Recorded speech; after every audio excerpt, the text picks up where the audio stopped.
Hi, everybody. Welcome to week 12 in human biology. Dr. Gustin here. And this week we're going to be working on the digestive system. And I think you're actually going to find this system fairly easy, this lecture fairly easy. It's really parts and what do they do. And then if you understand well what they do, when you get to the parts where something's not working, then you can already kind of figure out what would happen. I think that, like I said, I think digestive system's pretty straightforward. You learn it a lot like you learn the eye and the ear. That when you looked at how light passed through the eye or sound waves pass through the ear, and you can just go in a very linear progression there. So we're going to kind of go, food in and then out on the other end, and what happens to it as it's processed through there.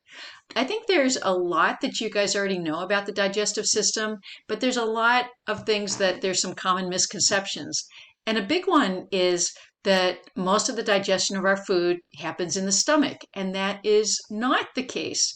It turns out most digestion occurs in the step after the stomach, which is the small intestine.